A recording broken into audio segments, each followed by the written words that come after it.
शुरुआती रुझानों में कड़ी प्रतिस्पर्धा दिख रही है। आप और कांग्रेस की राजनीतिक प्रतिद्वंदी बीजेपी है।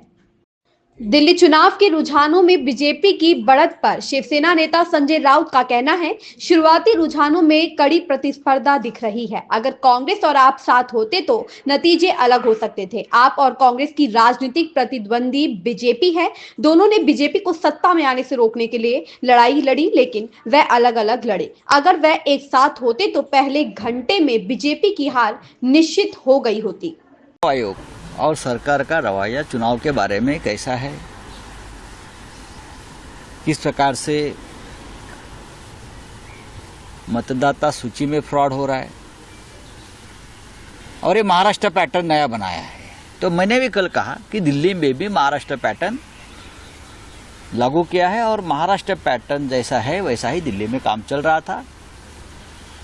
चुनाव आयोग आंख बंद करके बैठा था और मुझे कल पूछा, मैंने कल कहा कि 39 लाख वोट जो महाराष्ट्र में 5 महीने में बढ़े, उसका आगे क्या होगा। तो मैंने ये कहा, ये 39 लाख वोट अब बिहार में शिफ्ट हो जाएंगे, उसमें से कुछ दिल्ली में भी आए हैं। लेकिन प्रधानमंत्री 10 साल से दिल्ली में थे, लेकिन वो दिल्ली नहीं जीत पाए।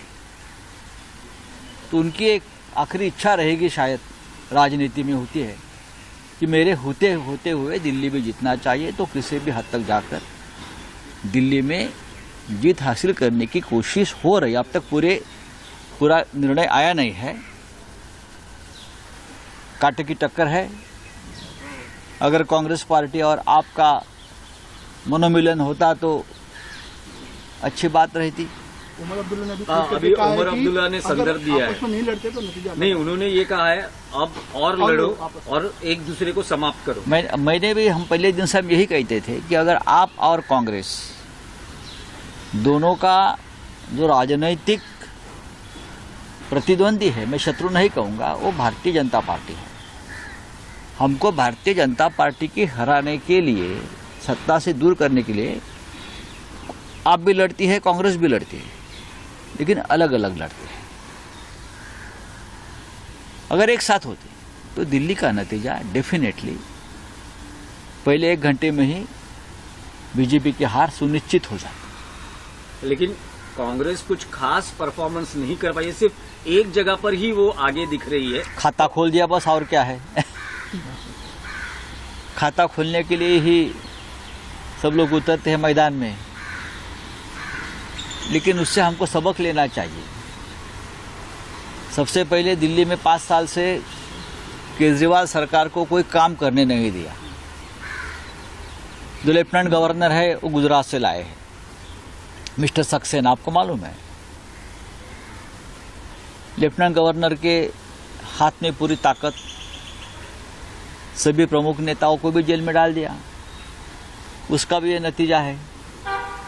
आप सभी प्रमुख नेताओं के ऊपर आपराधिक मामले दर्ज करेंगे, जेल में डालेंगे और चुनाव जीतेंगे। ये एक फॉर्मूला महाराष्ट्र में हुआ, अब दिल्ली में है, शायद अब बिहार का चुनाव है तो बिहार में भी यही करेंगे। राउत साहब, लेकिन जो आपके सब बड़े नेता है वो अभी मतगणना में सब पीछे दिखाई दे रहे हैं। वो केजरीवाल जी हो, आतिशी हो, सिसोदिया जी हो, ऐसे सब बड़े जो गद्दार नेता है वो पीछे दिख रहे हैं। महाराष्ट्र में क्या हो गया?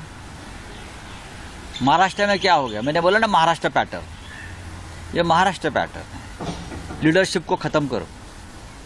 जो लीडरशिप मोदी जी के सामने खड़े होने की कोशिश करती है, उनको हर हाल में ख़त्म कर दो, हरा दो, चाहे कोई भी कीमत चुकानी पड़े, हरा दो। लेकिन ये महाराष्ट्र में हुआ है, ये हरियाणा में हुआ।